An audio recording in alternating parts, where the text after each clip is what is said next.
The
Turbo and 2K Show. What is up, 2K crew? It is that time of the week again. It is Thursday, which means it's podcast day. And look who it is. It's 2Ks. I'm back. Hey, man. Everything go all right at the dentist? Yes. Man, that was bad. It's you don't really realize how much, how nice it is to have teeth that are not hurting. But when you do have one, and how that thing just consumed my life until I could finally get it fixed. So yeah, last Thursday I wasn't feeling bad afterwards. It was just that I would have embarrassed myself coming up here because I was seriously like drooling out of the side of my mouth. That would have been awesome. That would have been awesome. But woke up the next morning and I mean, good as new. Yep. Well, good. It's good to have you back. Good to be back. We did have a good time rolling solo last week, and I did go 3 for 4 on my picks last week. The only one I did not, I picked the Bills over the Bengals, but it's hard to pick against either one of those teams. I honestly wish, based on the way the game went down, I'm glad it wasn't further along. But it's one of those where you would kind of like to see that as this weekend rather than last weekend. Yeah. So not a bad run. But for those of you joining us on YouTube, I do appreciate it. Go ahead and hit that subscribe button. hit the bell notification so you get notified every time we go live. And for those of you on the podcast side, go ahead and give us a follow and a like. It really helps us out a lot and moves us up that ranking for the old Sports Talk podcast. And if you're feeling extra saucy, go to buyturboabeer.com and you can buy 2Ks and I a beer, and we will greatly appreciate it. We did have someone did buy me a beer last week. They did not want me to share it with my Cowboys co-host. Well, fuck you. And I'm pretty sure I already have a pretty good feeling on who that individual is. Well, even though it did say from somebody,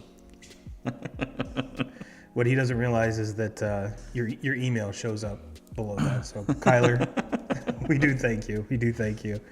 But yeah, we're again continuing to come live from the 643 studio, sponsored by the Marcellus News. Big shout out to Kay and the crew over here for having us. Go to marcellusnews.com, get yourself a virtual subscription or a paper subscription in the mail.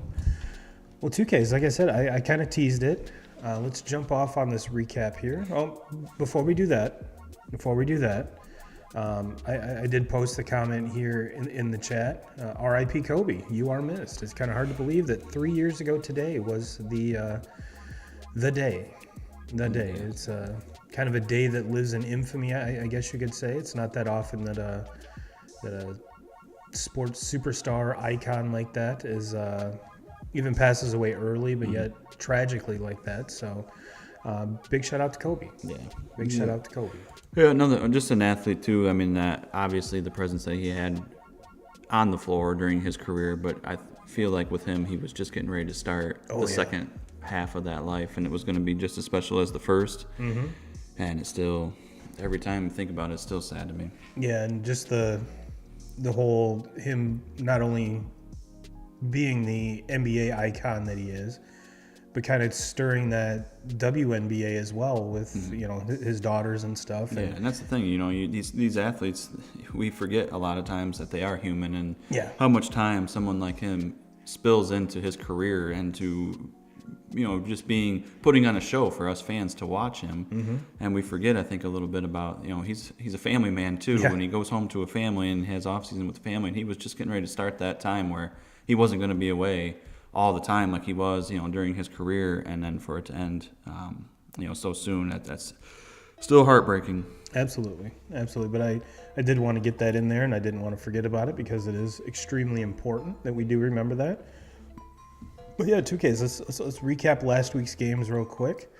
Like I said, I did go 3 for 4 on this one, and actually I went 2 for 2. Looking at it now. I took the Chiefs. I think it was plus 9.5 or 7.5. That one did not hit. So against the spread, 2 and 2, which ultimately, if you're a bettor, it's not too bad. No. Not too bad. At least we weren't duffied. But yeah, Chiefs Jags. I have a feeling that if this was a healthy Mahomes, this is not a 7-point game. No, I agree. And you know what? I'm actually I got this one wrong. I took Jaguars on the money line. I thought Jags would win this game coming off the momentum that they build on the comeback the week prior to that. And I have to be honest with you, when Mahomes was limping over to the sideline, I thought, this bet's not looking too bad. But then again, your boy, Chad Henne. Yeah, Chad Henne comes out. 98 fucking yards. Shout out to Chad Henne. I mean, I don't think the guy's played it down in the NFL for about at least 4 or 5 years. I think the last time he did was when Mahomes was just sitting out the end of week 17 of Chiefs are already had locked up the 1 seed, and Henne come out and played and just did just typical backup quarterback play, but to lead what was it, a 98 yard drive for a touchdown. I mean, that was huge. If that doesn't happen, Mahomes is in the locker room and say they have to punt that 3-and-out punt it, give Jacksonville a short field. Yeah, could be a whole different ball game there. Yeah, and this was. I did not get to watch all of this game, which I kind of caught it.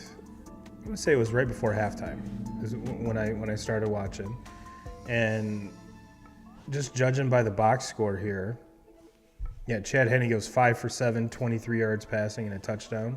So I think the biggest takeaway from this game is Isaiah Pacheco is a dude.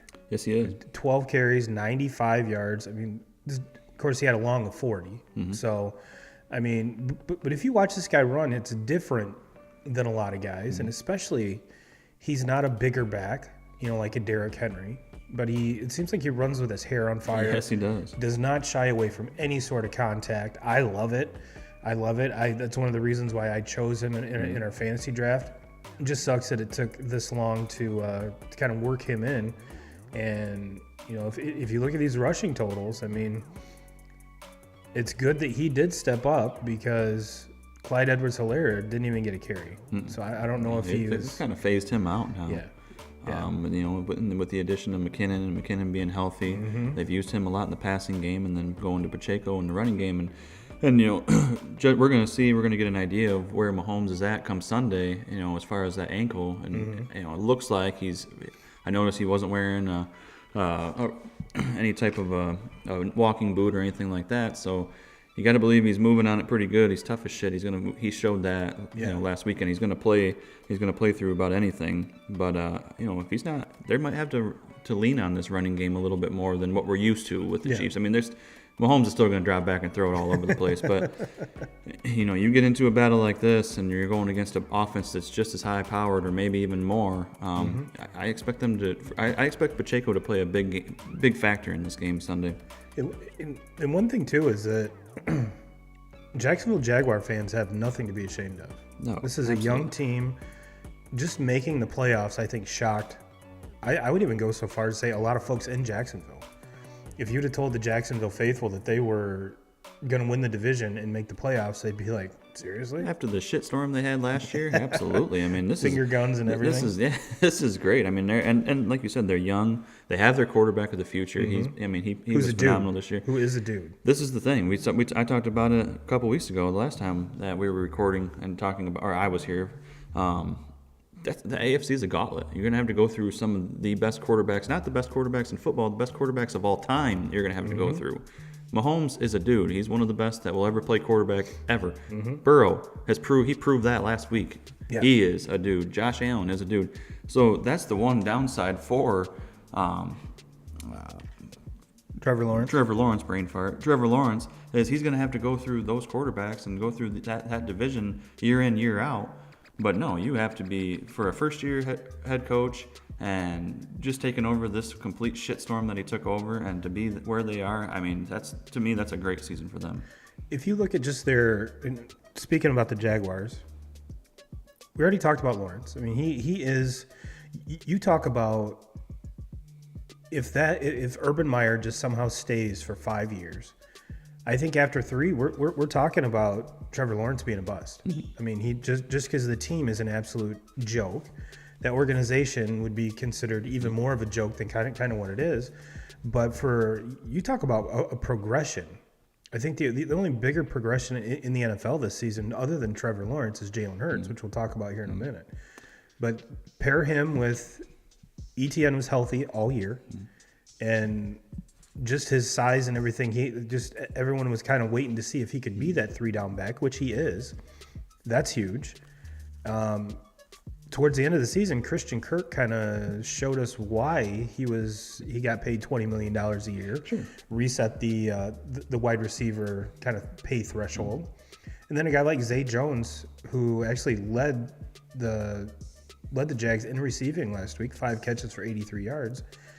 And Marvin Jones Jr., I didn't even know he was still in the NFL, to be honest with you. And same with Evan Ingram. If Evan Ingram, that's the knock that's been with him his whole career. If he can stay healthy, he is a dynamic tight end. Absolutely, I 100% agree. And look, this is the thing too. Is I expect the Jaguars, for one, you start winning some games, and all of a sudden you become a little bit more appealing to free agents that are looking.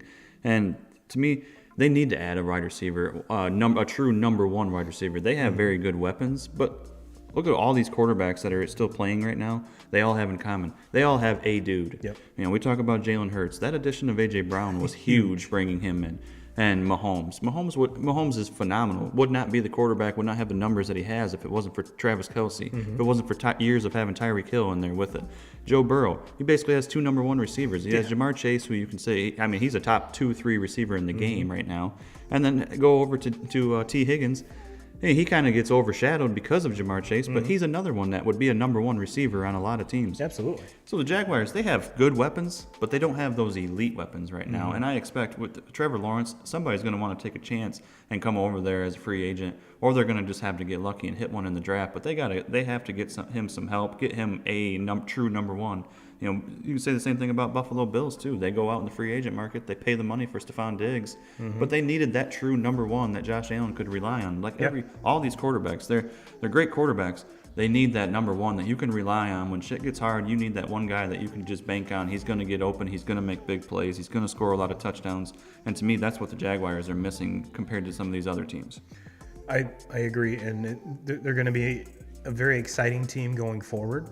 And yeah, if you're a Jags fan, I mean, this is probably the most excited you've been since like Byron Leftwich, Maurice Jones-Drew, Jake Dolan was the Panthers. Never mind.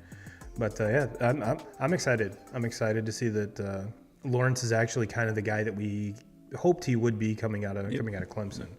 But let's flip the script here and look at the Chiefs. Mahomes, like you said, abbreviated game here. He goes 22 of 30 on a bum ankle, 195, 2 touchdowns, no picks. We already mentioned Pacheco and Travis Kelce. I mean, it seems like when the lights are the brightest, Travis Kelce is his best. 14 fucking catches, 98 yards, and 2 touchdowns. MVS's only catch was a touchdown. So, yeah, to me, this was that. It wasn't the hardest game to pick out of the slate last week, but and we'll kind of get to this here in a little bit. The Chiefs are not good against the spread. No. But in their defense, it seems like they're so good. The spreads are so big. Yeah, so, yeah, it is, and you know, and the thing is, the Chiefs are the team now. You know, so they're going to get everybody's best shot. Oh, everybody wants to beat the Chiefs. I mean, they're kind of they're the face of the NFL. They have been now for what, a 5-6 year stretch, pretty much since Mahomes has got there and just taken over. And this team has basically been, I mean, they have been in the AFC Championship game, pretty much year in year out. Chalk them up. They're going to be in that game. I think this is 5 straight. Yeah, I think so. I mean, they're the team to beat, and that's why I think you're going to get everybody's best shot when you play against them. Sure. And later on Saturday, Giants at Eagles. I mean, this was not even really a game. It was, and I kind of alluded to it, even though I was hoping it would be a better game. But Philly did everything that I thought they would. They would just roll right over this. It really wouldn't even be a game. The week prior, we did see Daniel Jones but he did have his best game as a pro, hands down. The thing that really got to me is you have a weapon like Saquon, who I believe had over 1,300 yards rushing this year, touches the ball 11 times. Now, granted, score being the score, you fall down 28-0. Yeah. But he's still a threat in the pass game. Yeah, but only two catches for 21 yards. Yep. And I think this, not to say it exposed Daniel Jones, but I think it did a little, kind of brought him back down to earth. But I think it goes to show you how good this Philadelphia defense is. Sure. You know, when you look at the Giants, they don't have, you know, this kind of goes right back to that same thing. They don't like what Jacksonville falls into, but the Giants are worse than Jacksonville. The Giants have no help to help take some of the pressure off or the load off of Barkley. Do you know who Richie James is? No. No fucking clue. No. He led the team in receiving, 7 catches for 51 yards. Yeah. I know Saquon Barkley. I know Matt Breida. Have no idea who Marcus Johnson is. Or Lawrence Kager. No, Darius Slayton we've heard of a little bit here and there. Bellinger he's a baseball player. Yeah. So it's just that's Cody. No, that's Cody. They have no help. They have no help to take any of the load off of Barkley. This is a team that they just kind of got hot at the right time. Not necessarily hot. They were a roller coaster all year. They were. They really were, and I think that's kind of going to be the way that the Giants are going to be until Daniel Jones is not the quarterback anymore. Like, that's just what you're going to get. I don't see this team getting any better or ever being a powerhouse, but I don't see this team ever being, as long as Barkley's healthy, I don't see them being a joke or terrible either, because they can ride on him, and they're going to win football games, especially if they play good defense. Well, if I'm not mistaken, both Daniel Jones and Saquon Barkley are free agents at the end of the year. Yeah. So that's kind of a catch-22. Do you pay Daniel Jones $30 million a year? Do you take a flyer on a resurgent Saquon Barkley, even though he's been hurt? You have a very good running back and try to keep him around, and I think you don't shy away from some of these free agents quarterbacks, and maybe take a flyer on one of these quarterbacks that's been a backup, because look, I haven't seen anything in the time now of Daniel Jones where he's ever going to be a quarterback that's going to lead you to the promised land. Can he play a solid quarterback, and is he a top 20, 25 quarterback in the NFL? Yeah, but is he ever going to be a guy that's going to be in the top 10, top 15? I don't think so. The only thing you can really bank on with Daniel Jones is him hitting the over for rushing yards, which is usually right around 15.5. I mean, that's one he can just get on one play. But, I like Daboll as a head coach there. I think he's done a remarkable job with what he has. Some upgrades in some places. I think this team could be dangerous. However, that's not an easy division. I mean, they got beat by the Eagles now 3 times in the same season. And that would just be kind of we kind of talked about it, when we were talking about Michigan and Ohio State possibly meeting in the national championship game. If the Giants beat the Eagles last week, it doesn't matter that they lost to them twice in the regular season.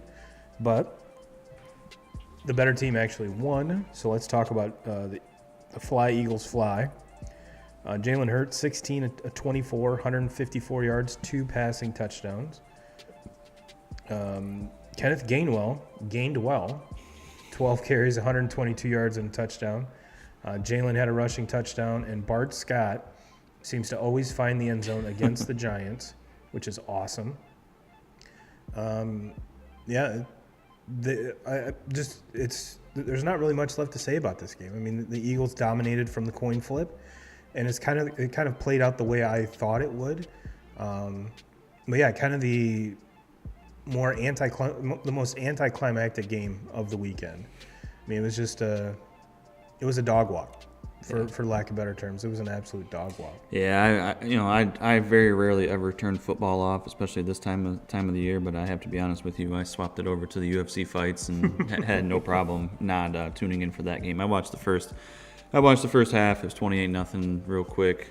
Seemed like the Eagles just scored on all of their drives to begin that game, and you just kind of knew where that game was going. Eagles, I mean, they're the 1 seed for a reason. They're freaking good. I really look forward to this matchup coming up. We still got to talk about the San Francisco game yet, but I look forward to it, and we saw spurts of Hurts getting worked back into that running game, and he's going to have to be a factor on his feet, absolutely, in my opinion, on Sunday for them to be able to take out or to be able to put points up against who I believe the best defense in the NFL. Yeah, 100%. Let's go to Sunday. Bengals, Bills. To be honest with you, this was disappointing. And there's a lot of pundits on whatever airwaves or podcasts that you watch that are putting this wholeheartedly on Josh Allen, which I think is absolutely absurd. And that this Buffalo Bills team is a joke. The whole coaching staff needs to be fired because you're quote unquote wasting Josh Allen. I just think this was they picked a horrible day to have a bad day. Sure, absolutely, but why are we putting all the hate? Why are people putting all the hate on Buffalo and not praising the shit out of Cincinnati? This is the same Bengals team that has beat the Chiefs 3 times in a row. Yeah, knocked them out last year. We weren't turning on Mahomes and saying, "Oh, I don't know if Mahomes has got it anymore," because Joe Burrow came in there and just,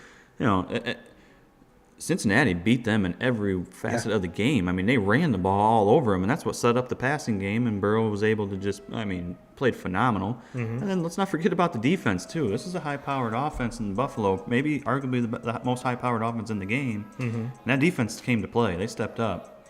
Now, the one thing I will say about this game is I've always been a big, I talk about all the time in college football. I want to see these teams from down south have to come up and play in the weather and all that. Now I have to switch a little bit off this because with these two teams, man, I would love to watch those two quarterbacks and those receivers and all that talent go inside and play inside and have weather not be a factor. That game would be 40s and 50s is what the score would be, and let them just sling it all over the place. I mean, you go back a little bit earlier in the season when obviously what happened with Damar Hamlin. But the weather was not bad that night. It was not so I would have been really curious to see what would have happened in that game if nothing would have happened, because watching those two quarterbacks and all those weapons that each one of them have in a game where weather wasn't a factor, man, that would be fun to watch. But to your point, both of these teams are cold weather teams. They really have no excuse for bad play in inclement weather. But, you're right. Burrow just kind of picked them apart, 23 of 36, 242, 2 touchdowns, in basically a blizzard. To me, it comes down to, Cincinnati can beat you in so many different ways. They can turn around, hand the ball off to Mixon. Mixon's one of the best backs in the game. They have. And when Mixon was gone, they did it with P-Ryan. Yeah. He stepped in phenomenal. Exactly. Yep. And then you have Burrow, who is probably a top 2 or 3 quarterback in the NFL. Shit. I can't put him over Mahomes. I still have Mahomes is still the man. But I think Burrow's right there at number 2. Josh Allen, Burrow kind of go either way with those. But they can lean on that running game. They can soften up defenses and then open up the passing game. They have a phenomenal wide receiver in Jamar Chase, to where Buffalo's built to.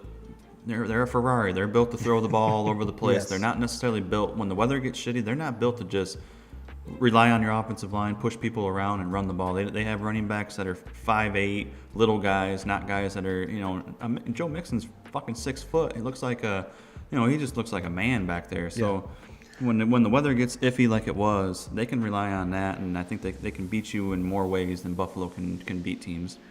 Well, just to give you an idea, Josh Allen led the Bills in rushing. 8 carries for 26 yards, granted with a touchdown. But I think going into this game, kind of the whole mantra, the whole kind of just aura about this game was, will Josh Allen turn the ball over enough to cost them the game? And yes, he did throw a pick, but that did not lead to the demise of this team.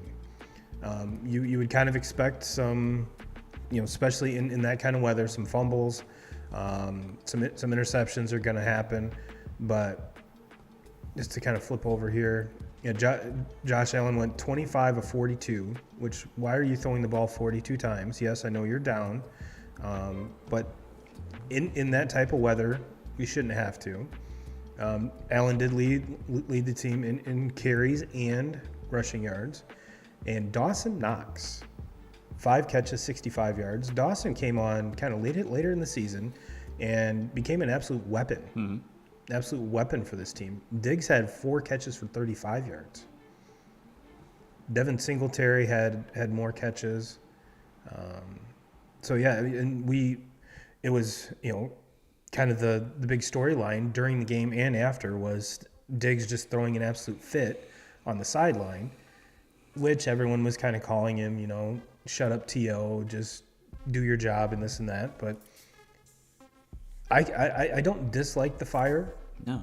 I mean, these guys are professional athletes for a reason. They are wired to win. They're wired to just dominate. And it's got to be frustrating for Diggs and for Allen, both, for all these guys. I mean, these guys have ran. They play a phenomenal game and get beat by the Chiefs last year. And this year, obviously, they didn't play good in this game, and the Bengals played really good, and the Bills just did not show up. But yeah, you're frustrated. You're coming out. It's a big loss. But so many people are reading into it so much. It's okay for your best players to have a little bit of a disagreement on the sideline. Sure.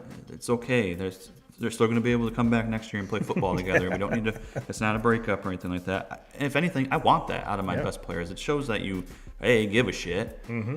And I want competitive guys that give a shit on my team. And to me, that's the only way that you're ever going to be able to compete this time in the year is if you have guys that do give a shit and are competitive. Yeah. I mean, who is okay with losing? I mean, if you are, sports are probably not the thing for you. No. Let's wrap up Sunday. Your boys at the Niners. And this was hard to watch. I'm sure it was hard to watch for you too. There was one thing I will say, San Francisco is the best defense in the NFL. Absolutely. Dallas is right there with them. Mm-hmm. I mean, Dallas is. I don't know if I'd go as far as to say that they're number 2. I'm not a defensive guru and I don't know anything, but they're a damn good defense, and they've come a long way there. Now, San Francisco's defense, what just impresses me so much with San Francisco is just how fucking physical they are. Yeah. It seems like when you watch football, like you see good defenses, and then you see the San Francisco defense, and they just come up and freaking pop you. I mean, like they hit harder than any team I've watched all year. They fly all over the place. It's just a fun defense to watch, and this was an old school pound you in the face football game. Yeah. And one you should have, which I want to say the over under was it's almost 40. Or it was like 42, I think. And I mean, this is when you hammer the under. Of course, Dak is going to catch all the heat for this.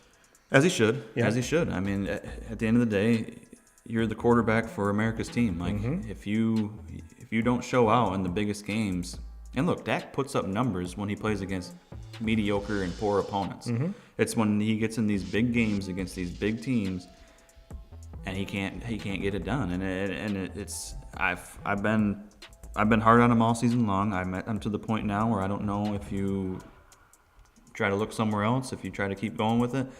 I don't think you give up on him yet. I think you give up on the offensive coordinator first. Which I was hoping we'd have breaking news that he signed or got announced as a head coach for Carolina. That's what I was hoping too, and we did not get that. I had about 4 or 5 tweets loaded for that, and kind of a little, some celebration music for you. But I just don't understand where all these. And look, these people know a lot more about football than me, but I have a hard time believing that Kellen Moore is head coach material. He's not even an offensive coordinator. Exactly. I mean, you have now. Look, Dak Prescott is not a top 10 quarterback in the NFL. No, he's not. Paid like one. He's paid like one, but he's not. And I know that, and I'll be straight up honest with you on that. But you have the weapons that you have around him. Mm-hmm. And now Tony Pollard getting hurt in that game was huge. Mm-hmm. But you have CeeDee Lamb. You have Dalton Schultz at tight end. You got Michael Gallup at receiver. They brought in T.Y. Hilton to play a little bit there down the stretch, and he had some big moments. They have a ton of talent, and for some reason, that Kellen Moore as an offensive coordinator he shows spurts, and there's certain games where it looks like he knows what he's doing, and then when you get in against these opponents where you play against San Francisco, every yard is going to be hard to get. Every score is going to be hard to get. You have to be able to put points on the board. You have to be able to move the ball, and they weren't able to do it. Kyler Thornburg just said something. You ready for it? Yeah. He says, an honest assessment on Dak. That's all he said. I was expecting more out of him. But I think I might have some insight on why Dak had a shitty game. This is retweeted by... This is going to be his breakup? Yeah. Yeah, I saw that. By Mitt over at the Pat McAfee Show, at PMI Mitt. This is from the New York Post. Dak Prescott's breakup with girlfriend, Natalie Buffett, released after Cowboys season ends. I gotta say, she is a smoke show. She is a smoke show. I saw the picture of her, yeah. If I was going through that breakup, I think I would be kind of amiss too, but I have a feeling that the breakup had nothing to do with the 2 interceptions that were... The first one was terrible. First one was absolutely terrible. He led the NFL in interceptions. It's unacceptable. Yeah. You have that amount of talent, and you have a very solid offensive line in front of you. Mm-hmm. There's no way that in his situation you should be leading the NFL in interceptions. And they have a good running game, so it's not like they're just relying on throwing the ball all over the place. It's unacceptable. And Do I think that Dallas is a good enough team to beat San Francisco? Do I think they're a good enough team to, potentially get to a Super Bowl? Yeah, I think this year Dak Prescott held them back, single-handedly held them back. They won football games with a quarterback that we never even heard of at the beginning of the year when Dak went down with the injury. And he played extremely well. It tells you how good their Cooper defense Rush. is, and their defense is able to keep them in every game. It's not like they were getting blown out, but it's when they play these big games against opponents that are going to be able to slow that offense down, and it's going to be a tight game. Dak's not a good enough quarterback to win those games. No, and I do understand, yes, the Tony Pollard injury was huge. I mean, he was the shining star of this whole offense. And he left after 6 carries, 22 yards. But to kind of give you an idea of how good that was, Zeke carried the ball 10 times for 26 yards. So I think and this was something that I wrote about in the blog this week. Is does Dak Prescott stink? What was the name of the blog?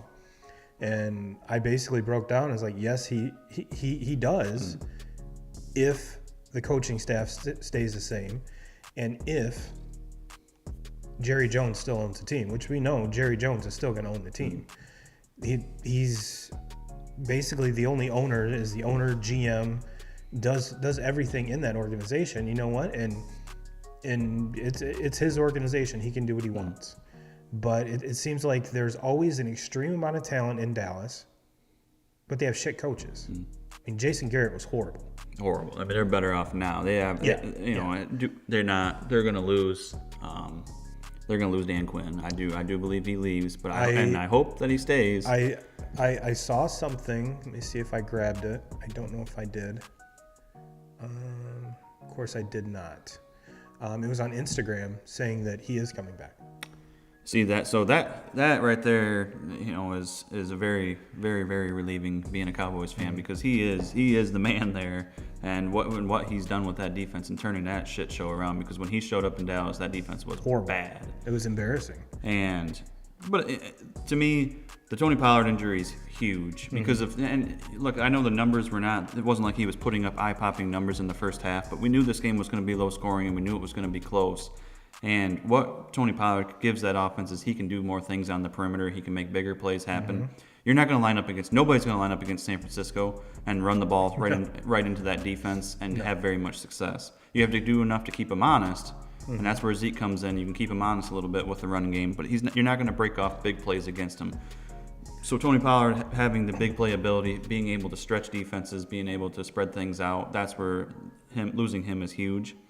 But the other thing I don't understand about this is, I know it's Dallas, and Dallas is always going to be kind of treated kind of the same way that Michigan was going to be treated when Michigan was losing games. But people were talking like Dallas just shit the bed in this game, and they lost this game, and basically putting all the credit on how bad Dak was and how bad Dallas was. And let's not forget, San Francisco had won, 8 games in a row? They're the hottest team in the NFL right now. They haven't lost since the addition of Christian McCaffrey. I don't think they've lost a game. This kid in Brock Purdy coming and playing quarterback has been phenomenal, been the best option that they've had out of 3 different guys. This is the hottest team in football. Let's not take anything away from them. No. I think everybody was expecting San Francisco to win this game before they even kicked off. I know I'm a Cowboys fan, and as much as I wanted Dallas to win, I wasn't expecting to win. So it wasn't like I took it to heart and was all butthurt about it when it all happened. San Francisco is freaking good, and San Francisco would not shock me if they go on to win it all. Well, Kyler goes on to say, I like you a bit more after that assessment of the team, Kyle. Thanks for being a realistic fan. Well, Turbo, you'll vouch for me on that one. Yeah. I'm realistic about it, pretty much everything. I'm normally pretty honest about it. Dallas is my favorite team. I mean, we went through this when we were talking about Michigan all the time, and I never shied away on what I thought about Michigan through their bad years. But it does become a lot easier when Michigan becomes relevant again like they have, and hopefully someday Dallas will get back to that point. But I do have a tweet here.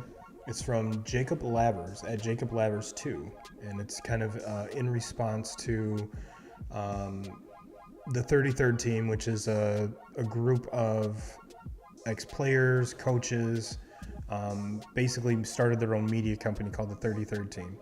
And it says, glad to see Bill Parcells agrees Kellen Moore has got to go.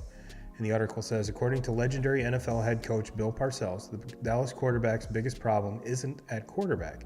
Parcells evaluated the 14 teams that qualified for the playoffs for the 33rd team, like I said. And his comments on the Cowboys are among the most interesting. In his assessment, he reveals his belief that the Cowboys don't have the top quality quarterback in Dak Prescott, but I do think he's good enough to win with.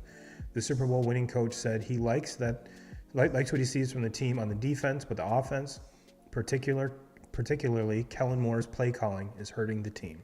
And I think that's something that both you and I, even before reading that tweet, we basically said that same thing.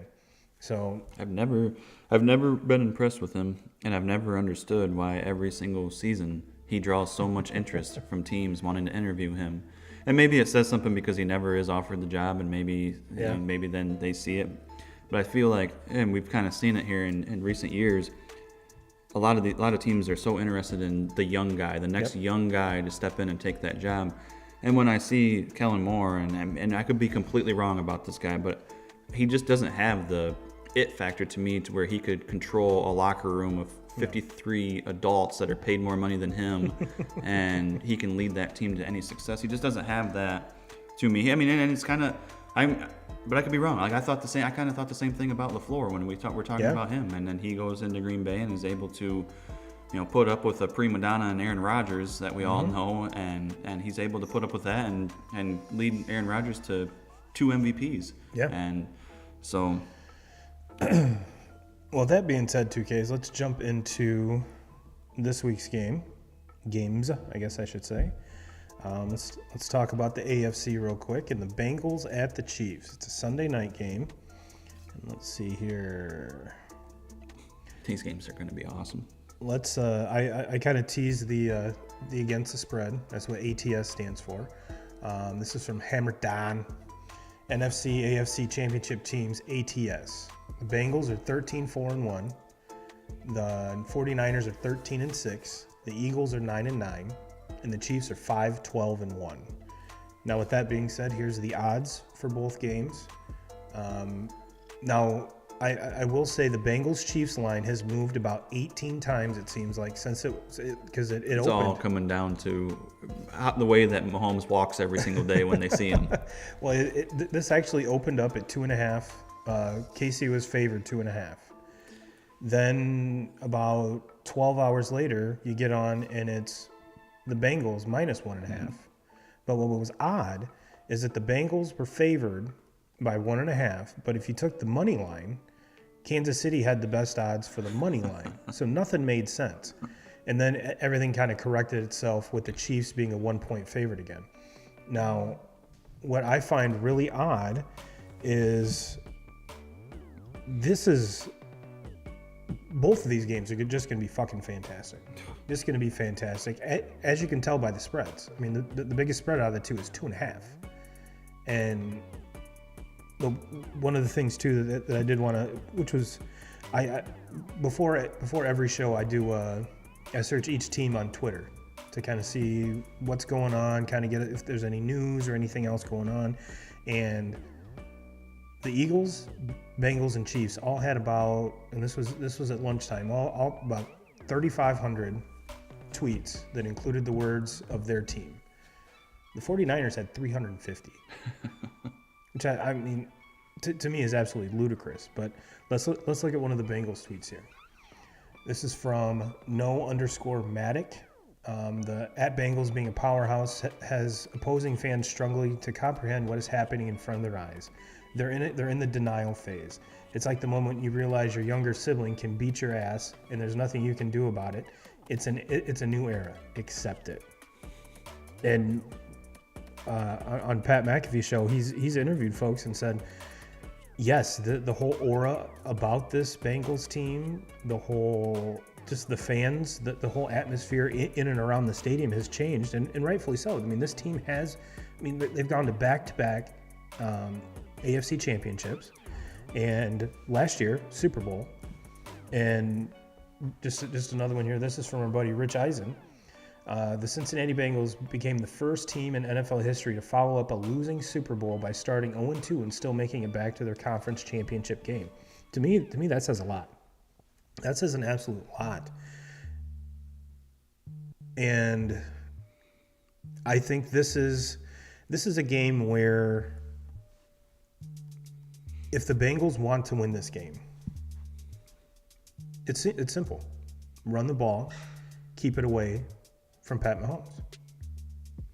I'm not, and you notice I didn't mention Pat Mahomes' ankle at all in this.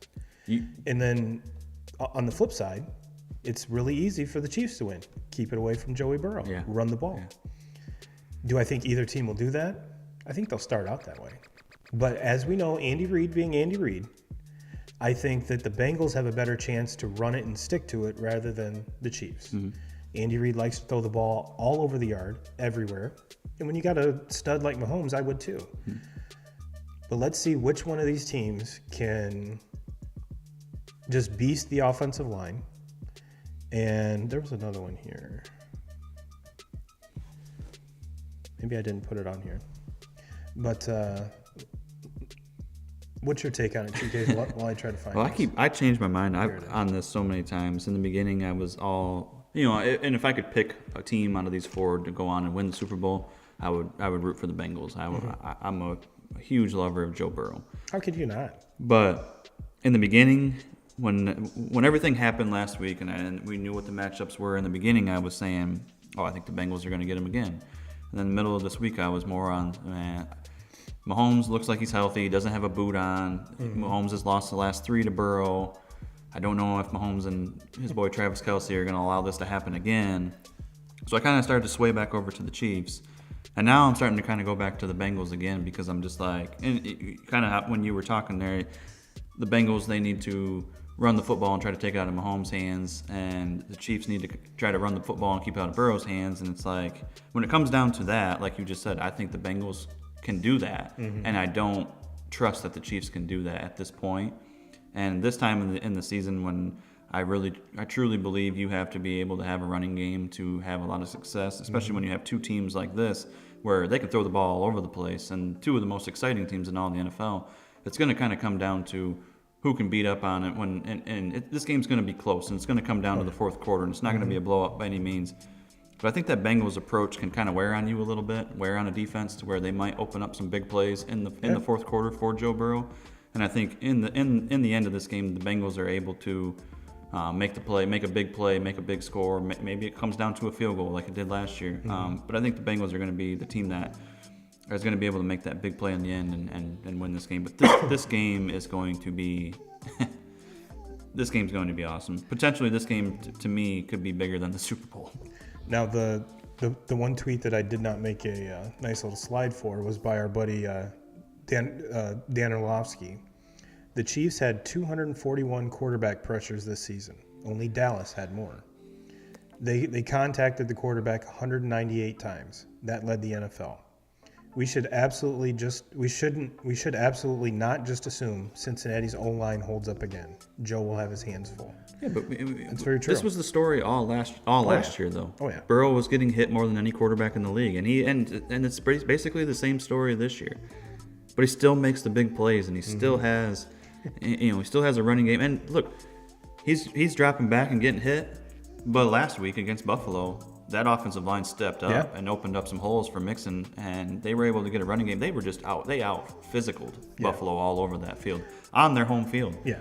They went into Buffalo and just pushed them around. They honestly, for the first time all season, look like they missed Von Miller desperately. Yeah. Desperately. And the other thing, too, that I think you have to keep in mind is that Chiefs pass rush is very good. Mm-hmm. But it's easy to be a very good pass rush when you're always playing with the lead. That's true.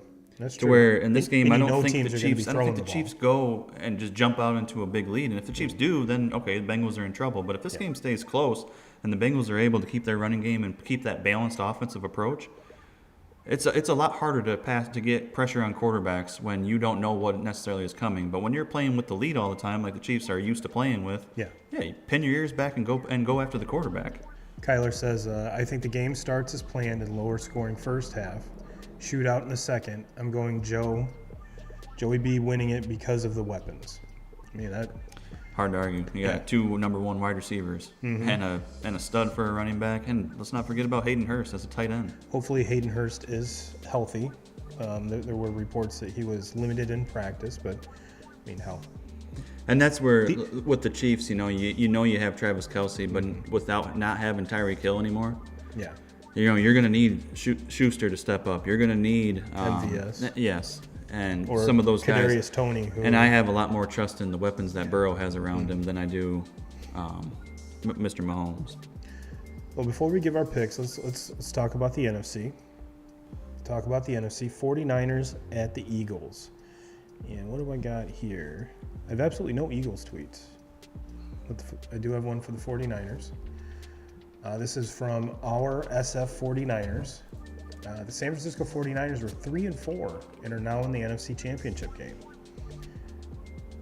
On top of that, they were 3-4 on their second string quarterback. Now on their third string quarterback, which I think you can't even argue has played better than the first two strings. And they just seem to be getting better and better and better. Yes, the Christian McCaffrey addition was huge. Oh, absolutely huge. I mean, season changing. I think if McCaffrey isn't there, do I still think they're a very good team? Absolutely. I don't think that they're here. No, where they're at now without him. I do not.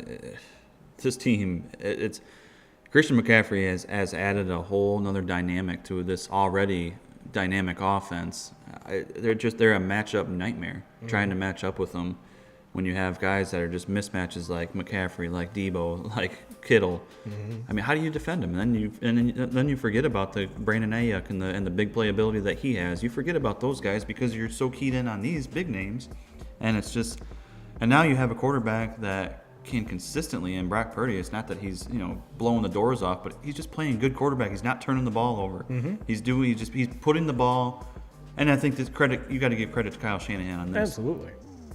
You got a young quarterback, first year, was not supposed to be on the field at this point in his career. No. He's on the field. He's playing in the playoffs now. He's down to the Final Four.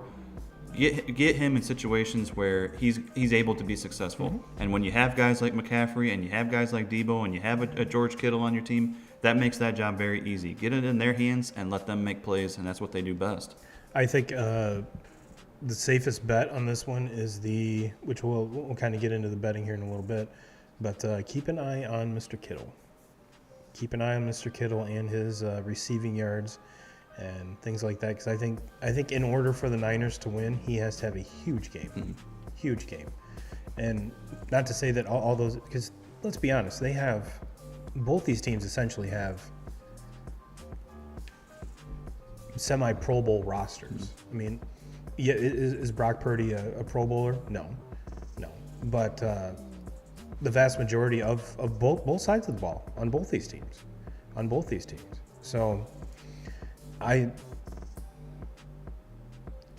in the spreads being where they are at 1 and 2.5, I think they're, with this Bengals Chiefs line flip-flopping as much as it is. I mean, we could honestly see this change yet again.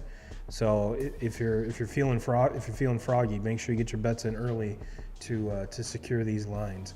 But what are your thoughts on the over-unders? We got 46.5. Under.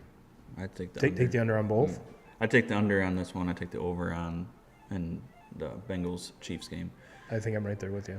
I think that this is going to be a game where look both of these offenses can put points on the board. We know that, and with the weapons that each team has. But I think that this is going to be another defensive battle. I mean, that's what the Niners want to play. That's their style. And I think they're going to want to run the football. And to me, this game comes down to, can Philadelphia stop the run? Can they stop the run? Because if San Francisco is able to get the run game going with McCaffrey and Mitchell, it's going to be a long day for the Eagles. Well, with that being said, Niners-Eagles, who you got? 8 against the spread. What is the spread now? 2.5. 2.5 going towards Philly. Yep. I'm taking San Francisco. Taking San Francisco on the money line. I think San Francisco wins this game. Yep. They're the better football team. Yep. They have the best defense. They're so physical. I think they're going to be able to run the ball on them, take the ball out of Jalen Hurts' hands, not allow him to put a lot of points on. Points are going to be hard to come by in this game in the first place.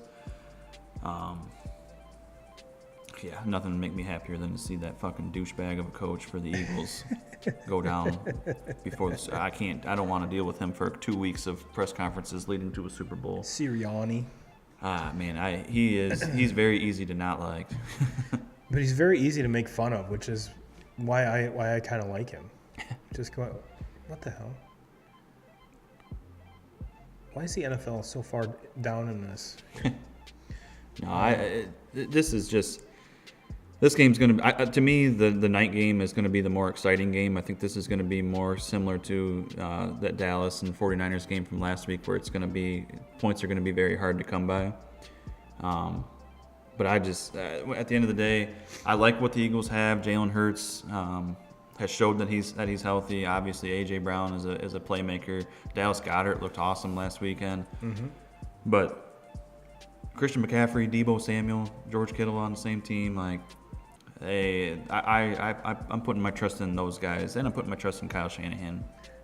Well, just to kind of tease it a little bit, over-under for receiving yards for Kittle is 46.5. Yeah, I like the over on that. Over-under for McCaffrey, 32.5. For receiving? Yep. Yeah. Deebo's 51.5. Goddard's 45.5. Devontae Smith 66.5. A.J. Brown 70.5. Deebo's so hard to bet on when it comes to receiving. He gets so many carries, Yeah. but Deebo's also is so he can get 51 yards on one play. Absolutely. You know, he's got that big play ability to take one to the house from anywhere, and that's same thing can be said about A.J. Brown on the other side of the field. I mean, they both have such big play ability. Speaking of rushing yards, McCaffrey's over/under is 56.5. I don't like that. I really don't like that one, just because they're going to run the ball a lot with Mitchell. McCaffrey's more of he's kind of their toy that they use in the red zone, in goal line situations. They use him all over the place, but when they want to just start, playing bully ball and running between the tackles, Mitchell's the guy that they use. Deebo's at 20.5. That one I like. Kenneth Gainwell, who, like we said, gained well last week, 11.5. Running the football against San Francisco is going to be hard. And Miles Sanders is at 49.5. So if you're to me, the leading rusher for the Eagles is going to have to be Hurts if they're going to win. Absolutely. He isn't even listed on here. I probably have to dive a little deeper to find. But you know damn well that San Francisco is going to be ready for that, and they're going to play a spy on Hurts all night long and try to not allow him to beat them with his feet. But yeah, I'm with you. Give me the money line 49ers. All right, Bengals Chiefs 2Ks. Since you went first on the last one, I'll go first on this one. I got to go Bengals on this one. I'm with you. I agree. I'm Again, going the same way. Money line. Give me the plus. They're +1 favorites, or +1 underdogs for -108. Give me the money line for +102. Let me double my money. Let's see what other tidbits we got here. One of the other ones I was looking for is the Robbie Gould over/under field goals, which might be interesting. Pass yards. Mahomes 282.5. Burrow 276.5. Give me over on Burrow. Rushing, Mixon 59.5. Pacheco 48.5. Receiving yards. Jamar Chase 83.5.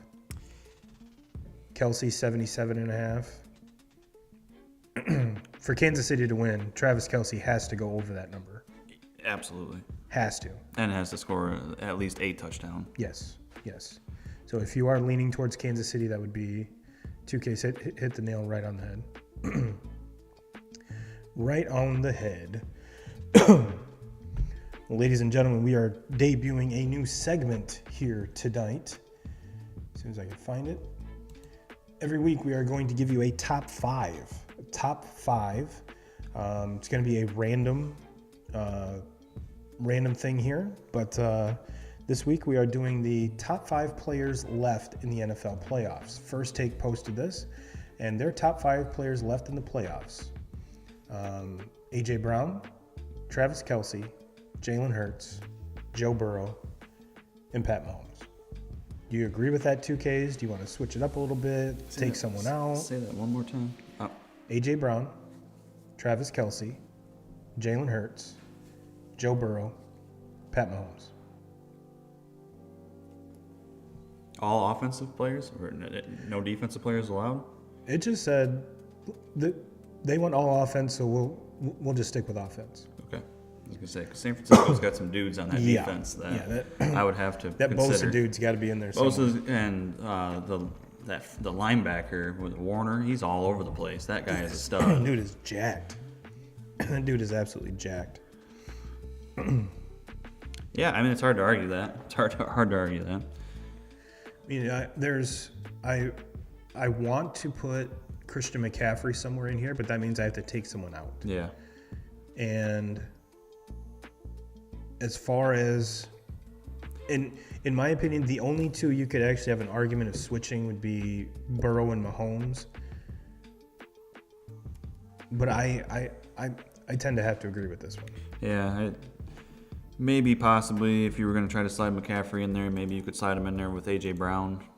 That to me, those two are kind of, they're both freaking studs. And I pretty much you could flip flop one in and one out, and I wouldn't be able to argue with it either way. Right. I agree. Mahomes number 1, Burrow number 2. Can't argue that. Travis Kelce. It's time to consider Travis Kelce as maybe the best tight end ever. Yeah.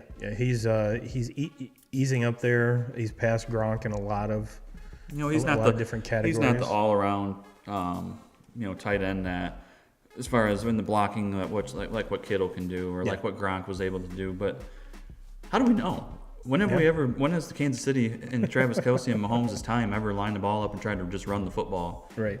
They use Kelce as basically a hybrid wide receiver. They line him up out there. They run him in and play him as a back sometimes. Yeah. The guy's thrown touchdown passes. I mean, everything that he can do to help a team win, I pick that over a tight end that can step in and block too. Yeah. Especially when he's putting up the numbers that he is in the receiving game. He's the best tight end in the NFL right now, easy, and you have to consider him as the best tight end that we've ever seen. Yeah, and he's done it for a long enough amount of time now. Him and his brother host quite possibly one of the best sports talk podcasts going right now. But yeah, like I said, let me put this up here. Wrote another again. A.J. Brown, Travis Kelce, Jalen Hurts, Joe Burrow, Patrick Mahomes. It's kind of hard to argue with that. And for those of you watching live, if you have a suggestion for next week's top 5, leave in the comments.